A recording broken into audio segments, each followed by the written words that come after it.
Este é o podcast Nortox, um novo conceito em comunicação para levar até você, agricultor, informações relevantes do agro brasileiro. Podcast Nortox.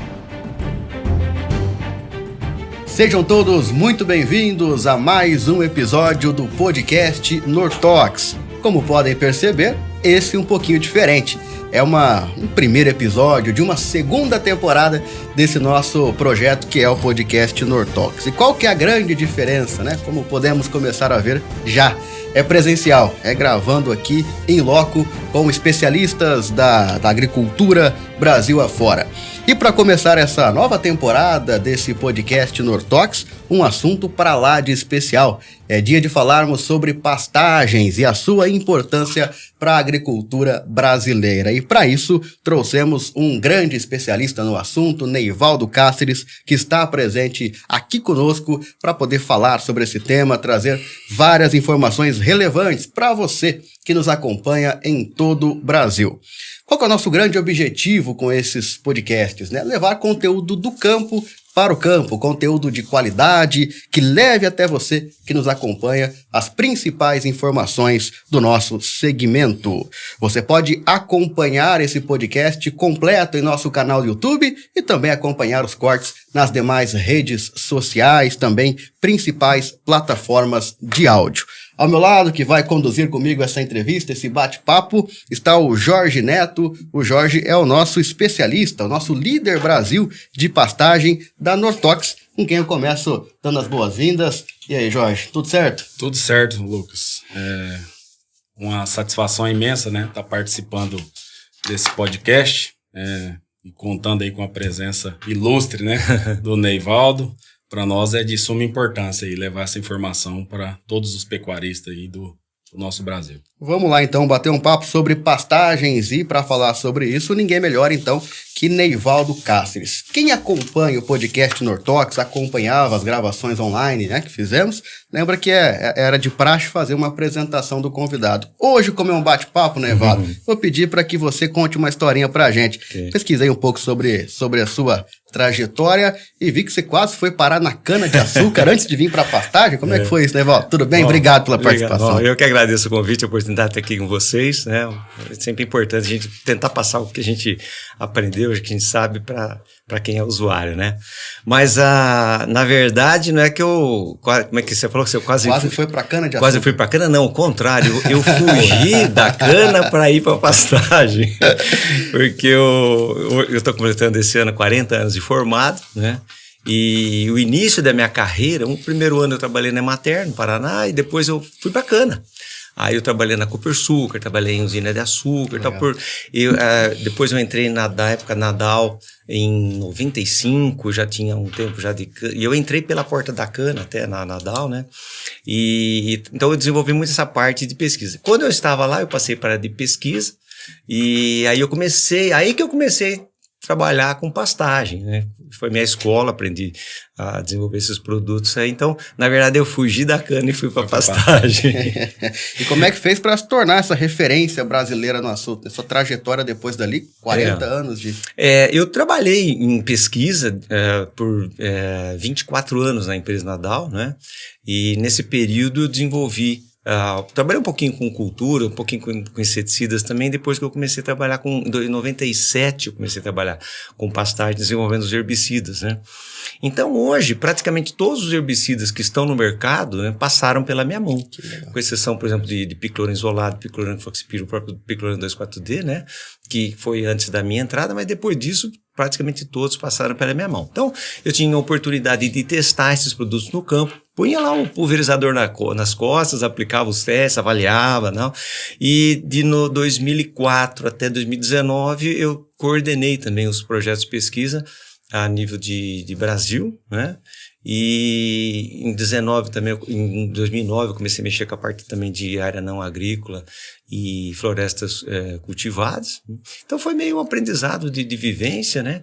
E em 2019, então eu saí da empresa e montei a minha, né? A NTC Consult Agro, que é voltada para justamente desenvolver a expertise que eu aprendi, né? nessas áreas de controle de plantas daninhas em pastagem, em florestas cultivadas e áreas não agrícolas, né? Então essa é minha breve história aí do aprendizado, né? Que legal. Hoje uma grande referência no mercado agro, né, Jorge? E o Jorge Neto, nosso especialista em pastagem, tá com a Nortox. Deu um ano? Não deu um ano ainda, né? 9 meses de 9 casa, meses para reforçar a equipe, a Nortox com grandes novidades na área da pastagem. Claro, temos tempo para falar sobre esse assunto mais adiante. Mas para quem está chegando agora, quem é o Jorge Neto? Sou o Jorge, como todos aí já conhecendo.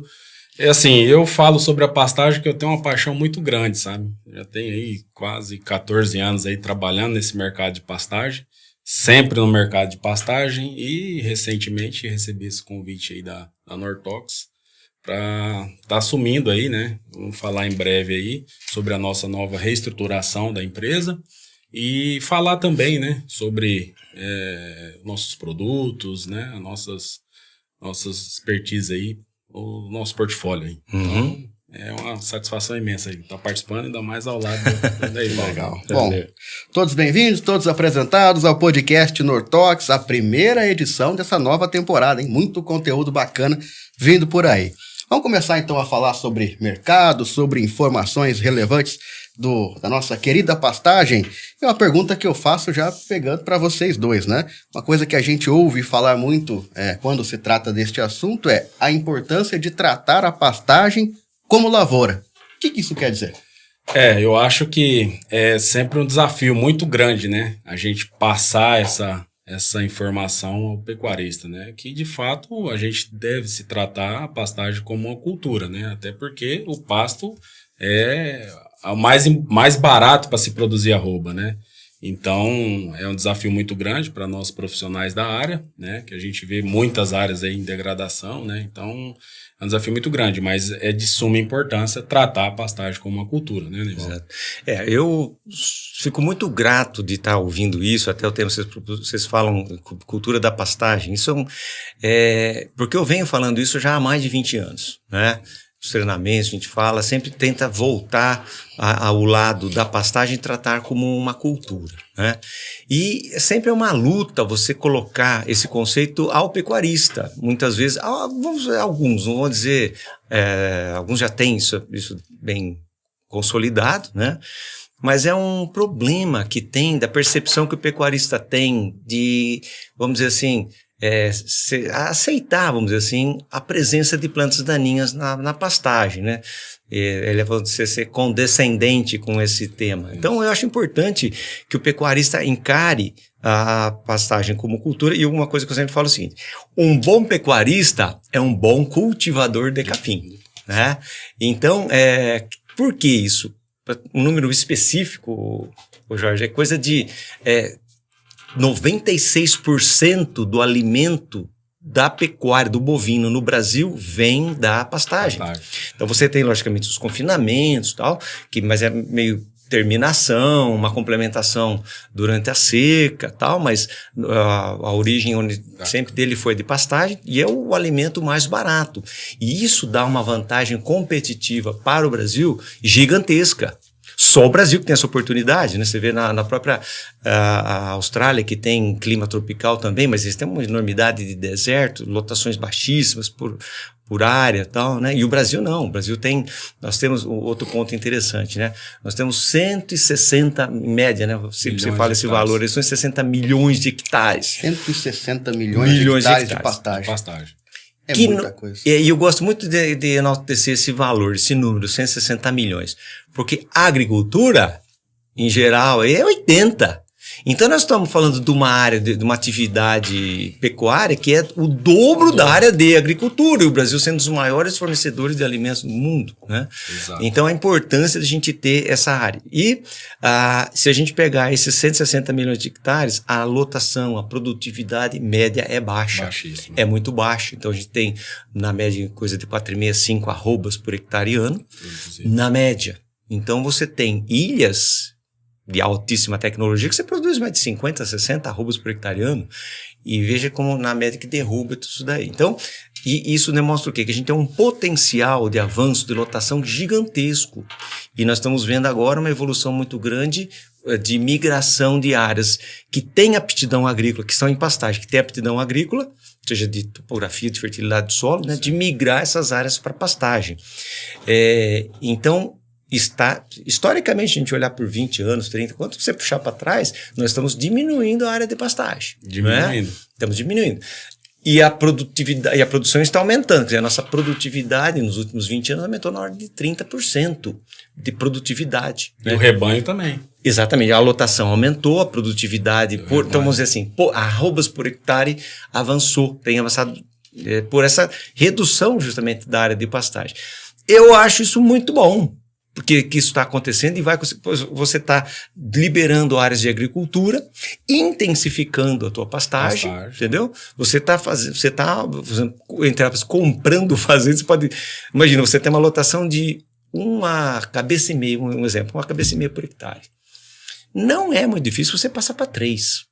É o dobro. É o dobro. Então, se você mantém a tua área de pastagem, você dobrou a tua fazenda. Dobrou. Não é verdade? Ou você você tem a mesma lotação, vamos dizer, a mesma população bovina, vamos dizer assim, né? E você libera áreas para agricultura. Isso é muito positivo. Então, a gente pode avançar, o Brasil, de forma geral, né? Ele vai poder avançar muito liberando áreas de agricultura, aumentando a sua produtividade, sem derrubar uma árvore para virar pastagem. Né? E esses dados, eles mostram, né, que a gente vê a imensidão, né, um mar de oportunidades, né? Um mar de oportunidades, 160 milhões em média de hectares, e muitas dessas áreas em algum estágio de degradação, esse né? é o ponto. Então, você vê mais de 60% dessas áreas estão em algum tipo de degradação. Então, isso é um mar de oportunidades. A Embrapa cita mais ou menos já de alguns anos esse nível de degradação, da ordem de 60%. E aí, nesse grau de degradação, você tem muitos níveis. Né? Até a própria Embrapa coloca 4 níveis, né, de degradação. Então, você tem desde degradações leves, né? Implantou um passo no ideal dos mundos, né? Beleza. Então, você começa, aos poucos, a ter se você não recompõe fertilidade, você não controla a planta daninha, você não faz combate de erosão, uma série de coisas, então o pasto vai degradando. Né? Então, desde graus leves até extremos, né, que chegam a um ponto que você tem que eu falo um caminho sem volta, que aí você tem que fazer a reforma, né, dessa pastagem, a renovação, e aí você tem um nível de investimento muito grande. Né? Então, falando de manutenção dessas áreas, a gente pode dizer o seguinte, à medida que o pecuarista vai postergando uma ação de melhoria da sua fertilidade, da sua produtividade, ele está também aumentando a conta do que ele vai ter que fazer. Exato. Né? Então, se ele tem... No comecinho é muito fácil, muito baratinho, o que ele vai ter que investir, às vezes um calcário, um fertilizante, um herbicida, um tratamento químico, às vezes, muitas vezes barato. Aí ele não faz nada. Aí o problema que era pequeno já começou a ficar médio. Você vai até chegar num ponto que você tem a reforma, a renovação. Vi números aí entre 3, 4 até 8 mil reais por hectare. Dependendo do nível de tecnologia. Exatamente. E além de tudo, o retorno, né? Exatamente. O retorno do gado nessa pastagem, Exatamente. quando se trata de uma renovação. Exatamente. Muito mais. Aí uma coisa interessante que a gente tem batido muito nesses últimos anos aí é o conceito da recuperação. Quando você tem níveis muito degradados de pastagem, e normalmente o pecuarista não vê uma outra alternativa que não a renovação. E isso é muito interessante, porque em muitas condições a gente tem condições de reverter aquele quadro sem reformar. Exato. E aí você tem o quê? Logicamente você vai ter que fazer um tratamento de solo, de recuperação da fertilidade, né? Infestação por plantas daninhas, seguramente você vai ter 100% de infestação nesse ambiente, né? E o pecuarista, e até muitas vezes até a gente que faz a recomendação dos herbicidas, né? Olha e fala, não, aqui não dá para encarar, aqui é reforma mesmo, né? Mas não, se você tiver uma população de capim mínima por baixo, né? Que você chega, vamos por um exemplo de braquiária, por exemplo, você tenha 2, 3 plantas por metro quadrado, você não vê capim, mas se você olha lá embaixo, tem lá a plantinha. Se você mata a planta daninha, aquele capim recupera. Então, esse é um ponto muito interessante, porque o que eu falei vamos dizer, uma reforma de 3 mil a 8 mil reais o hectare, você vai fazer um nível de investimento numa recuperação muito menor. Então, é interessante para o pecuarista, né, que vai gastar, às vezes, um terço, um quinto, às vezes até um décimo, às vezes, do que ele iria gastar numa reforma. E o tempo, né, que ele vai ficar sem utilização do pasto. Porque numa reforma começa a gradear lá na época no início das primeiras chuvas, na nossa região aí no centro-sul, agosto, setembro, tal, vai fazer o plantio novembro, dezembro, vai botar boi para colher ali em fevereiro. Então você vai ficar 6 meses sem ocupação pasto dessa área, né? Ao passo que numa recuperação você vai ficar em torno de uns 60 dias. Simplesmente permitindo que aquela pastagem recupere para entrar em ciclos de pastejo adequados, né? Isso aí cada vez mais pra gente, né, profissionais aí do campo, sempre o que eu vejo é sempre um desafio, né? A gente levar essa proposta ao pecuarista, porque geralmente o cara vê a gente como um custo ali, uma despesa, e nem sempre, a gente é um investimento, né? Pastagem, recuperação, plantas invasoras e tudo, a gente é um investimento. Então cabe a nós, profissionais da área, sempre mensurar isso e mostrar o retorno que a atividade traz para o negócio, né? Então é um desafio cada vez mais importante, né? Eu acho importante esse trabalho nosso, não só dos consultores como das empresas, né?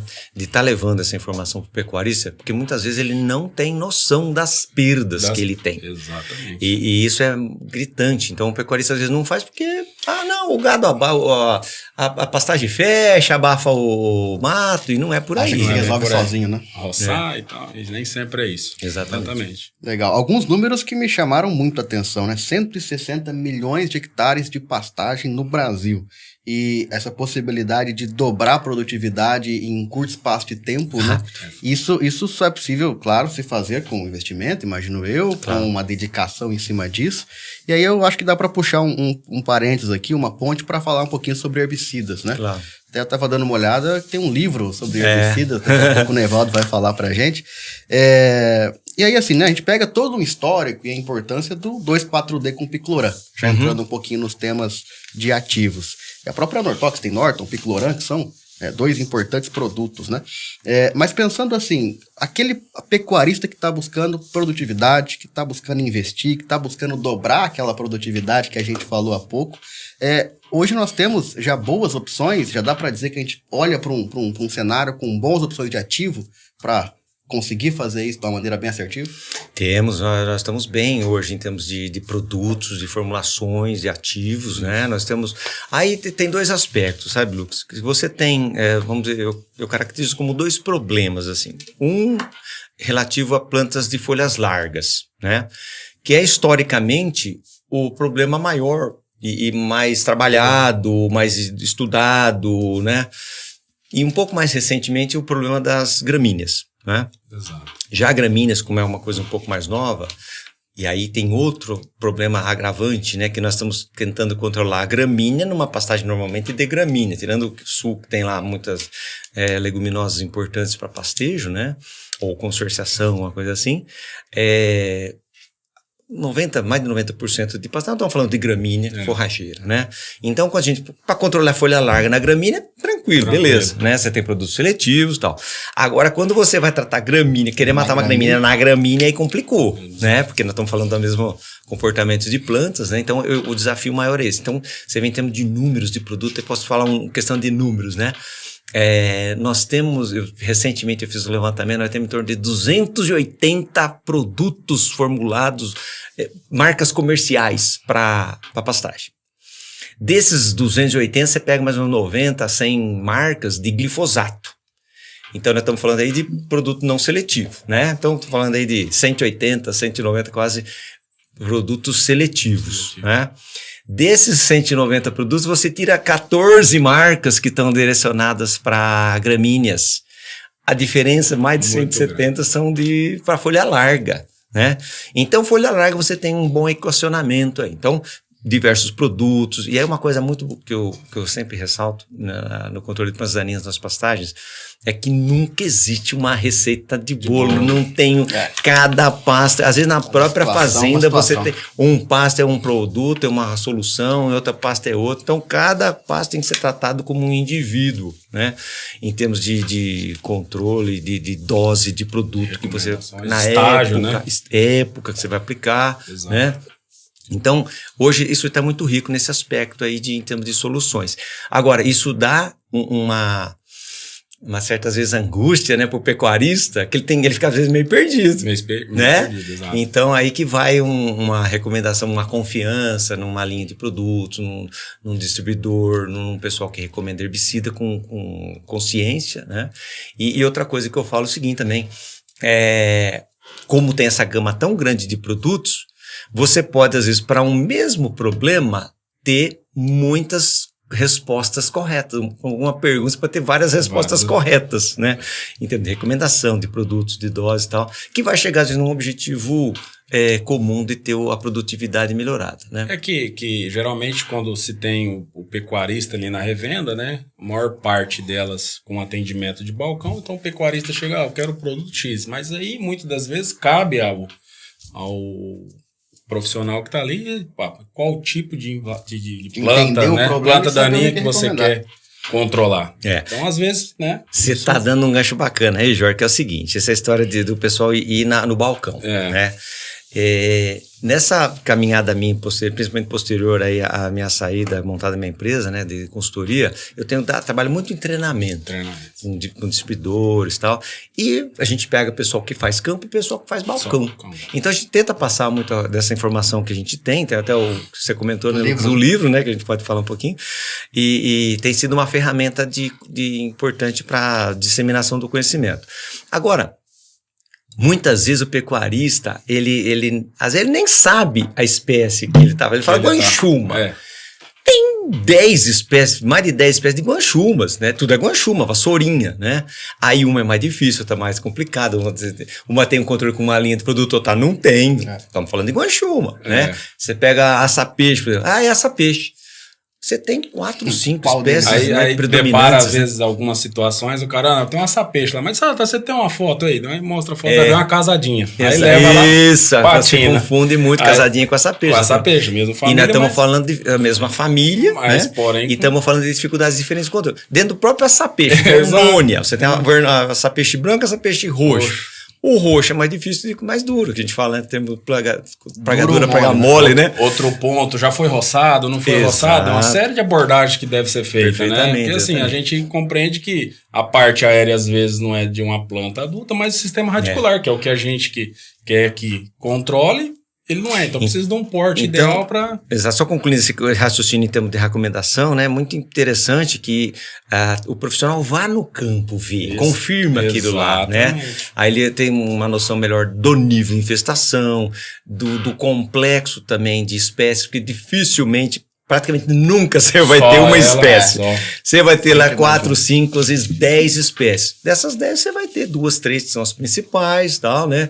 Que você vai direcionar o foco para elas. Algumas que você não consegue controlar via foliar, já é outra estratégia. Então, vendo a área, você vê o complexo de infestação, você fala, ó, essa planta aqui é muito dura, não vou não controlar nesse primeiro momento, vamos fazer uma determinada aplicação. Depois a gente vem em várias etapas, né? Que a gente chama de um programa de controle de planta daninha em pastagem. Exatamente. Tá?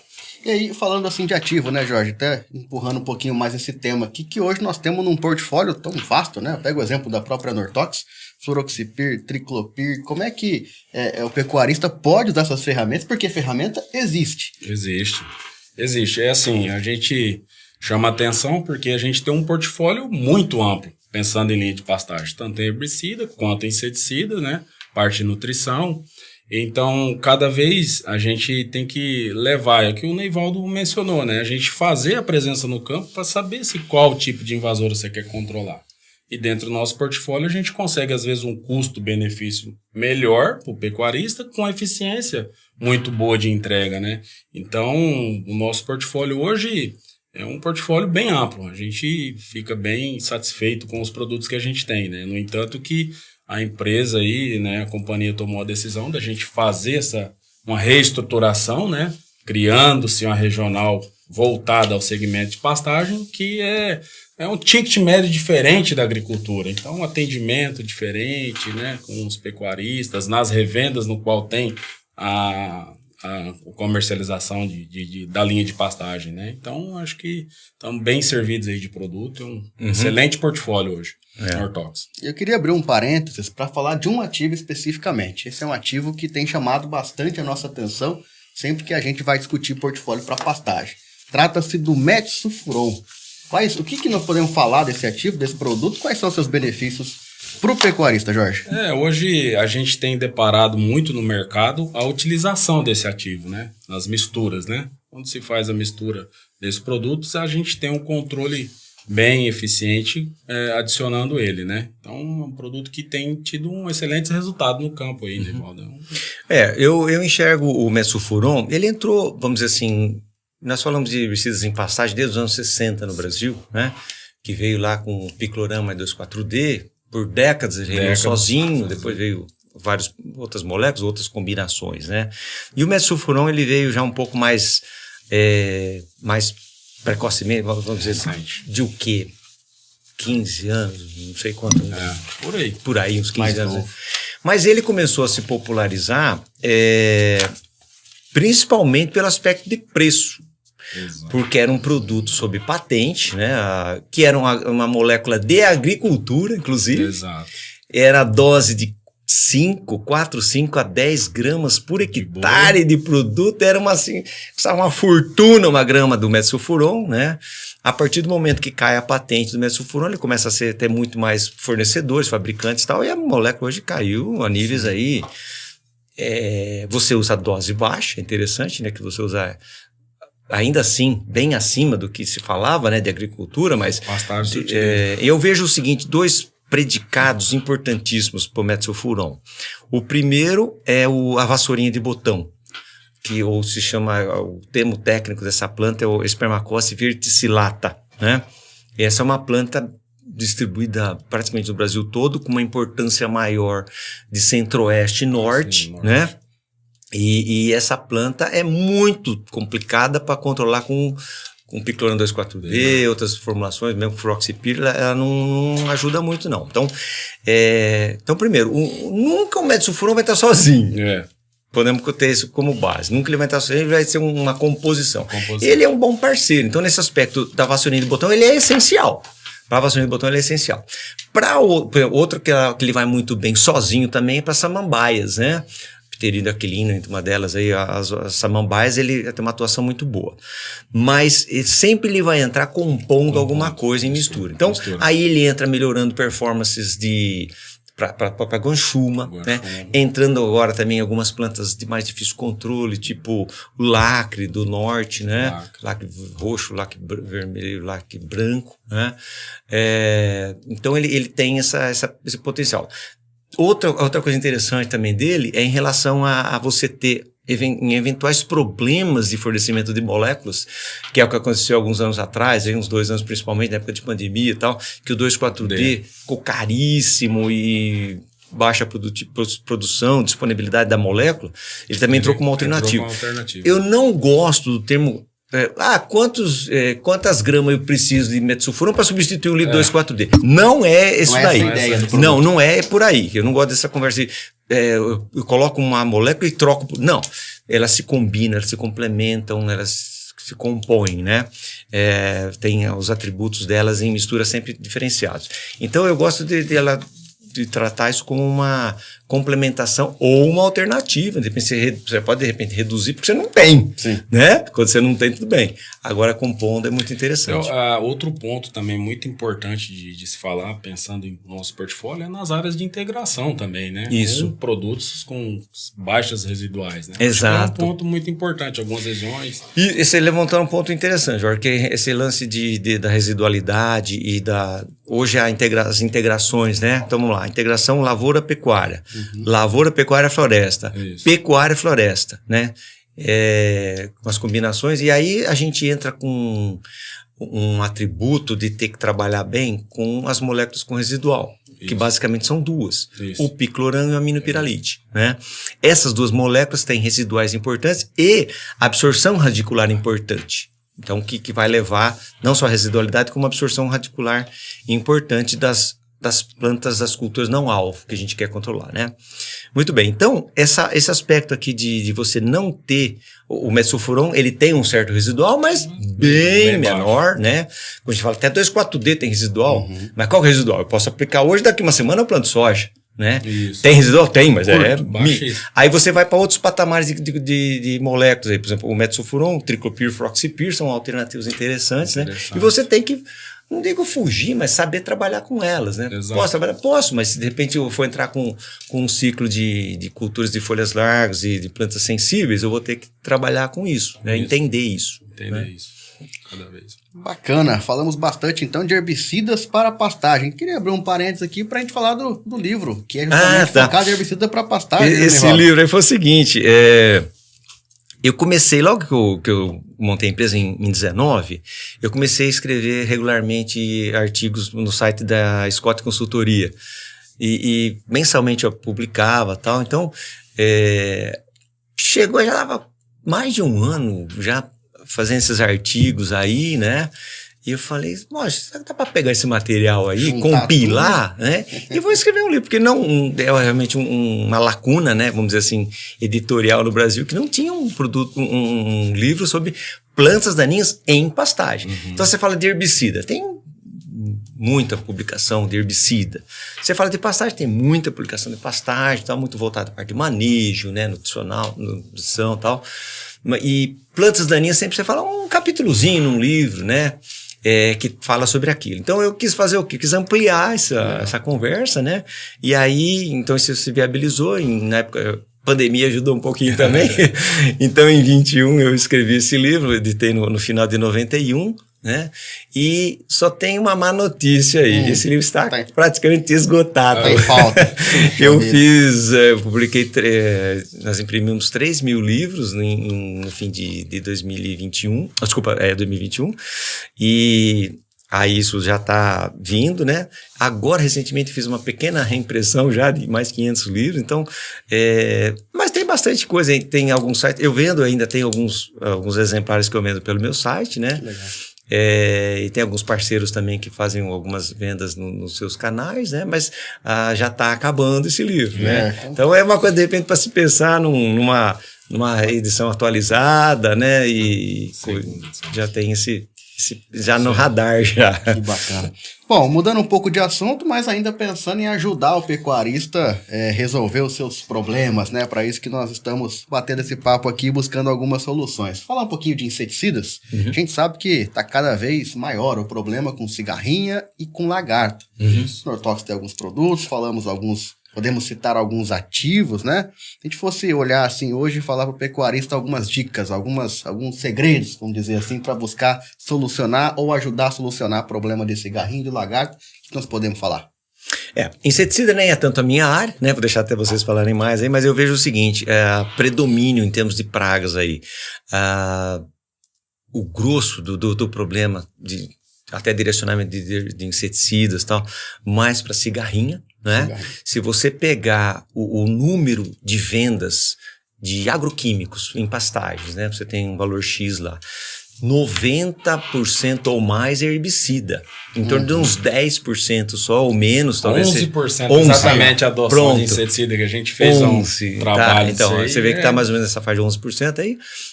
Do que se gasta com agroquímico vem de inseticida. E se você fazer o zoom no inseticida, você vai ter acho que 80%, 90% cigarrinha, né?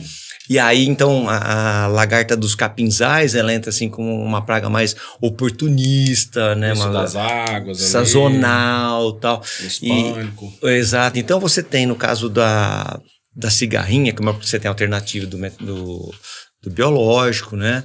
E a atenção do pecuarista, normalmente ele tem um histórico de infestação, e não é com uma aplicação. Então é bacana o trabalho que vocês fazem aí de orientação e recomendação. A gente tem produtos à base de piretroides, né? De contato, e recentemente foi feita a extensão de bula do acetamiprid também, um produto que vai dar um residual, e também já tem solicitado aí os 2 produtos, né? A bifentrina mais o aceta para esse controle aí, né? Que é um dos produtos que mais se utiliza na pastagem. E pensando nisso, também ser associado ao herbicida, né? Porque a gente sabe que a cigarrinha dá um dano muito grande nas pastagens. Então, é um mercado que cada vez mais tem aumentado, né?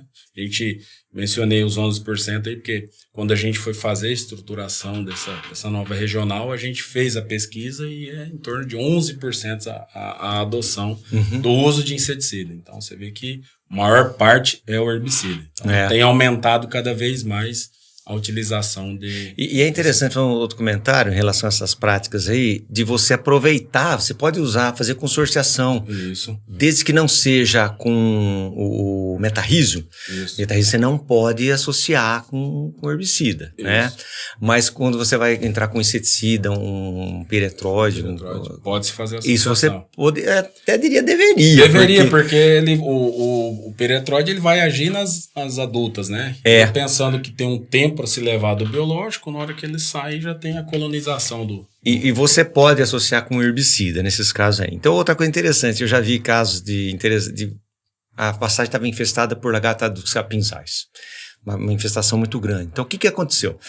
A lagarta come todas as folhas, né? Isso. E a flora, de repente, fica mais visual ainda a planta daninha. Quer dizer, é até um fator... É ruim, extremamente indesejável que você deixou de comer o capim. Exatamente, você não colheu o capim.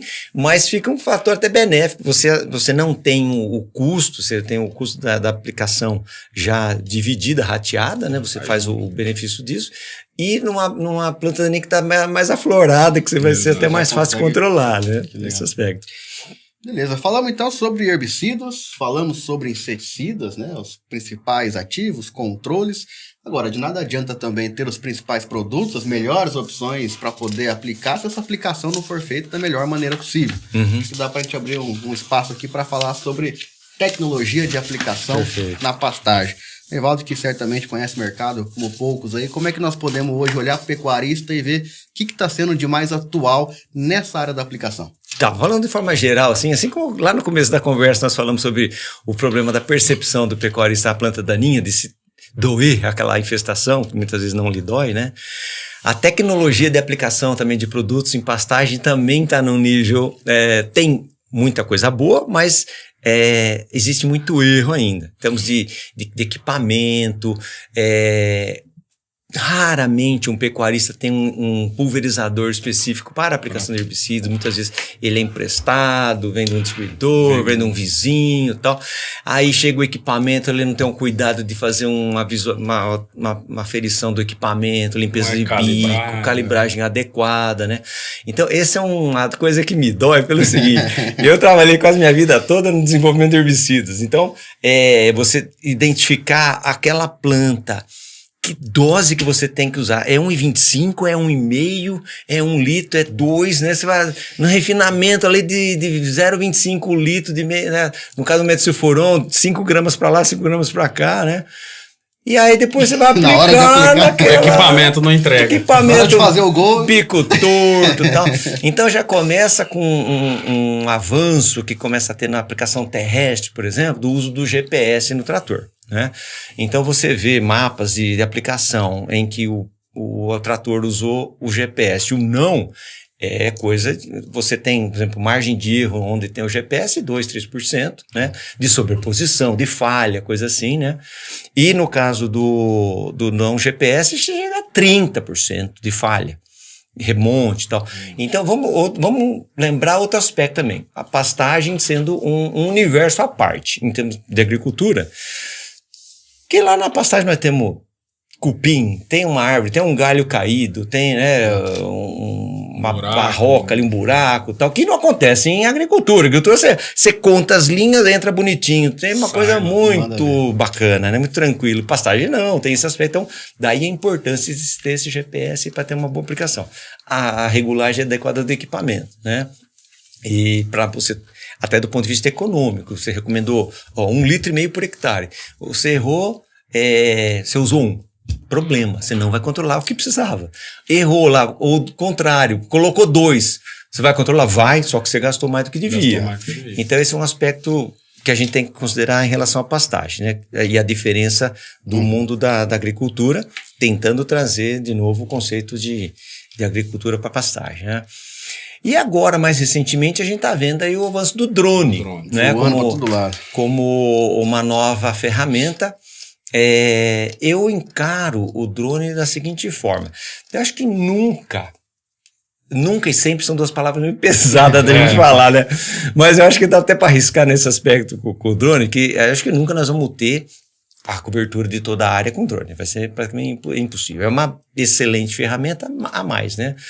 E aí você tem, por exemplo, aplicação aérea, com helicópteros, com aviões, né?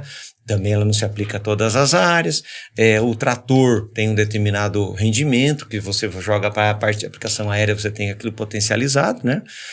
E aí nós estamos falando aí de avião, trator, aplicação em área total.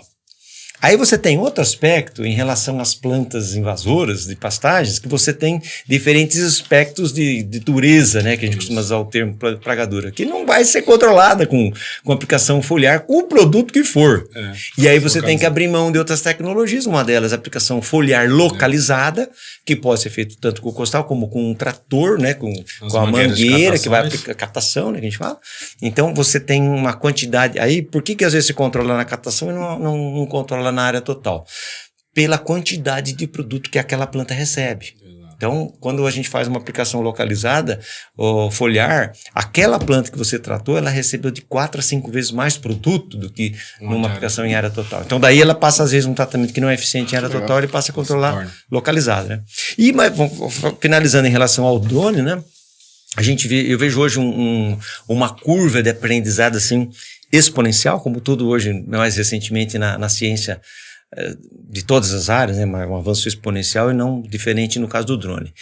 E aí a gente tem, então, barateamento de equipamento, longevidade de bateria, né?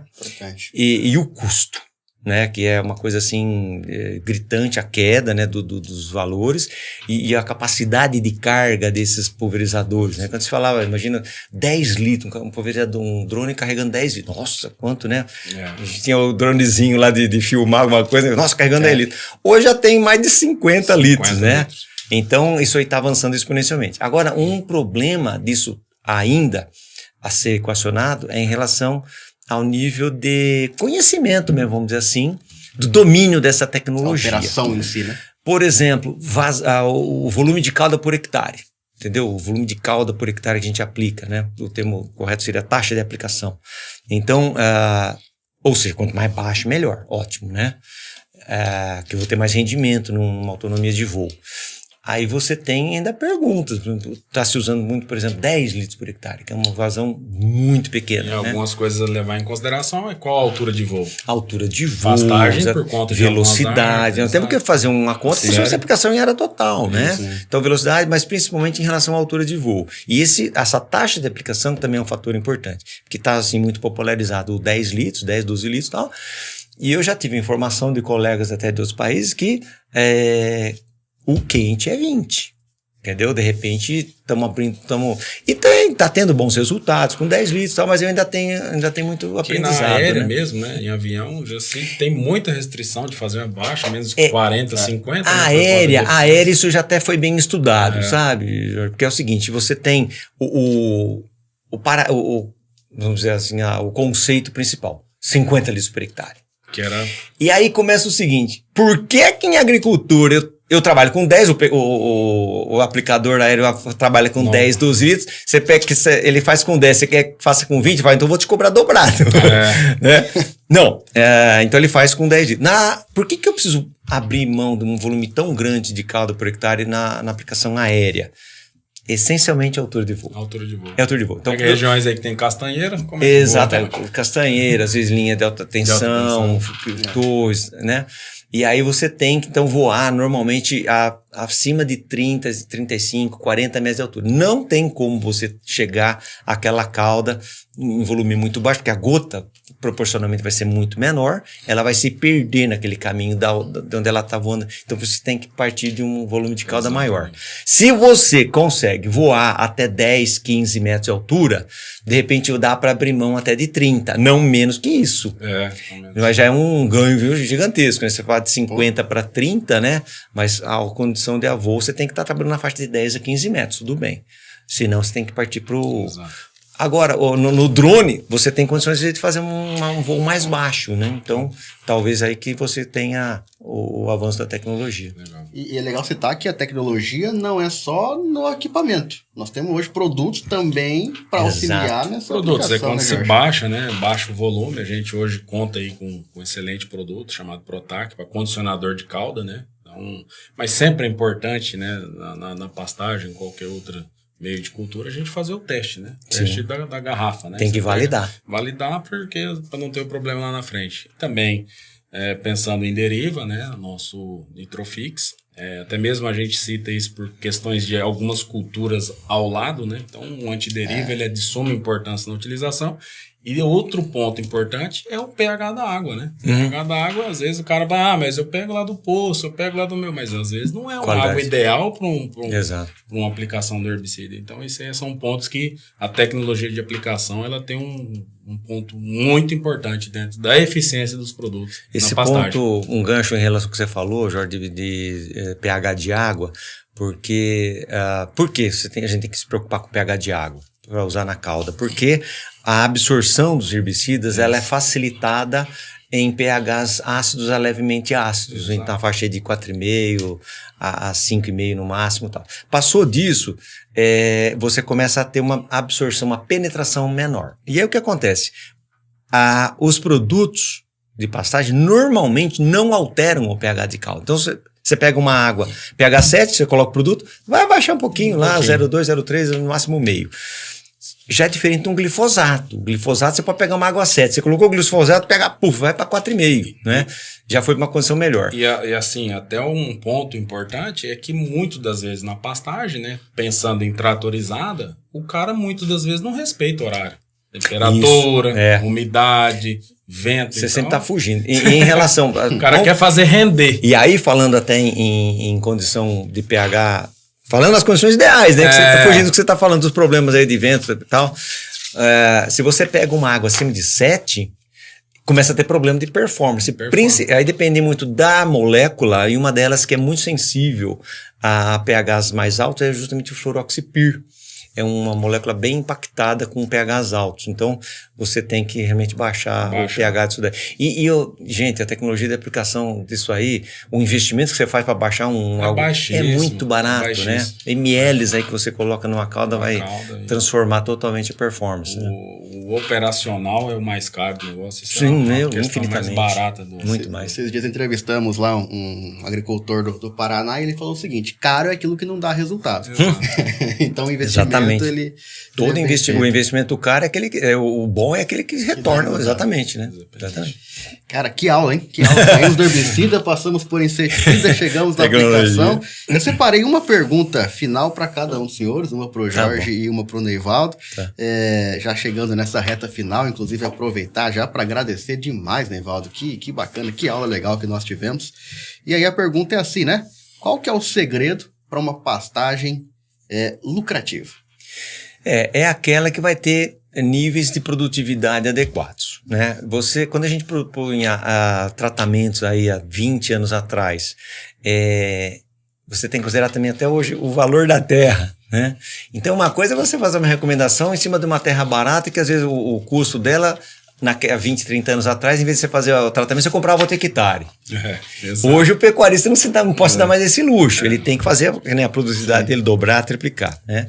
Então, o que eu coloco em relação, puxando aí a brasa para a sardinha da gente em relação à planta daninha, né? É você não bobear, ter sempre um nível de infestação administrável baixo, porque isso reflete na produtividade do capim, né? E uma coisa que até nós não tivemos oportunidade de comentar nesse todo esse tempo, rapidamente eu falo, em relação a que as plantas daninhas afetando o hábito de pastejo, como o gado explora a pastagem, né? Você tem subutilizações gigantescas aí, uma planta com espinho, sem espinho, o gado não chega na proximidade de um raio de 1,5 metro daquela planta, entendeu? Eu vou chamar a atenção que eu li um material do Neivaldo que mostra lá um trabalho feito em 2011. 2001, acho que da Exalc. Da Universidade de Missouri, alguma coisa assim. Tá. Que o gado, ele passa 70% do tempo 75% um do estudo. tempo em área com feito controle, em área limpa. Então, ele... Exatamente. Então, você já imagina, você tem uma área... 25% dela você não vai colher. Exatamente. Por conta da planta invasora. E nesse exemplo, ô Jorge, é uma infestação baixinha, de plantinha tranquila de controlar. Um exemplo dos Estados Unidos, né? Fez um controle, não fez, soltou o gado lá sem nenhuma divisão e tal. O gado ficou, o gado é seletivo, extremamente seletivo. Ele vai onde está limpo, né? Nos experimentos que a gente fazia, pegava áreas pequenas, às vezes só dava um tiro de trator e tal, e aí você deixava, o gado entrava depois e tal. Ele batia onde você fez o tratamento. Exato. Virava lá onde ele batia, porque ele vai no lugar limpo e não vai no sujo. Então, as perdas de muito importante nesse trabalho. Então, pro pecuarista estar atento a isso, né? Que lhe doa a presença da planta daninha, trabalhar a pastagem como lavoura, né? E dar realmente o trato que ela precisa, porque isso vai refletir nos bezerros por hectare, no quilo de carne, no litro de leite que ele vai tirar por hectare, né? Legal, muito bom. Jorge, a tua pergunta ela é muito mais simples. A pergunta é a seguinte: qual que é a marca do melhor pasto? A marca do melhor pasto, sem dúvida, é a Nortox, né? É uma empresa de 70 anos no mercado, né? Então, é uma empresa de vasta confiança e a gente cada vez mais vamos segmentar a pastagem, dando mais resultados e o melhor custo-benefício e também eficiente para o pecuarista, né? Acho que essa é a palavra. Show de bola. Neivaldo, mais uma vez, muito obrigado pela participação, com toda certeza, uma horinha aí de conteúdo para lá de aproveitada. Quero deixar também aberto espaço para falar sobre a sua consultoria, como que as pessoas que acompanharam, né? Os pecuaristas querem saber mais sobre o Neivaldo, onde que eles te encontram? Tá, eu até o momento, até 3 semanas próximas eu vou estar no Brasil e eu estou de mudança, na verdade, para a França, né? Mas eu pretendo ter uma perna aqui, uma perna lá, né? Se eu vou continuar a minha atividade, vai dificultar a presença física, né? Mas o meu plano ideal seria que eu conseguisse retornar aqui, ficar 30, 40 dias, 2 meses, volto para lá, tal. Vai ter que abrir uma outra oportunidade em relação a demandas online, né? E tem meu site que eu sugiro para visitar, né? NTC Consult Agro, tudo junto, né? ntcconsultagro.com.br, que eu tenho lá, eu mostro o trabalho que a gente fez, né? E lá também ainda tem a possibilidade de aquisição de alguns livros ainda que estão disponíveis aí, vai ter algum tempo ainda vai ter, tá? Obrigado, Neivaldo. Jorge, muito obrigado, acho que rendeu, né? Rendeu, muito bom, muito importante aí. E sempre, né? É um privilégio estar lá. Eu que agradeço. Adiantamos aí alguns trabalhos nossos por conta dessa mudança dele. Muito bem. Eu que agradeço a oportunidade. Obrigado. Sucesso a vocês. Que legal. Então, agradecendo ao Jorge Neto, nosso líder de pastagens Brasil, da Nortox, Neivaldo Cáceres, especialista no assunto. Agradeço, claro, você que está aí do outro lado nos acompanhando até aqui, que é a razão disso tudo, né? A razão da gente poder criar conteúdo e levar conteúdo de qualidade do campo para você. Esse é apenas um primeiro episódio de uma nova série que a Nortox está colocando no ar, de gravações presenciais dos podcasts do Nortox. Com muito carinho a gente produz esse material para levar até você, que você pode acompanhar no YouTube, pode acompanhar nas demais redes sociais da Nortox. Para saber mais sobre nossos produtos de pastagens, acesse www.nortox.com.br. Muito obrigado pelo carinho da audiência, um forte abraço e até a próxima. Nortox, 70 anos, ontem, hoje e sempre na agricultura do amanhã. Esse foi mais um episódio do podcast Nortox. Saiba mais sobre os nossos produtos acessando o site www.nortox.com.br. Pode confiar, é da Nortox.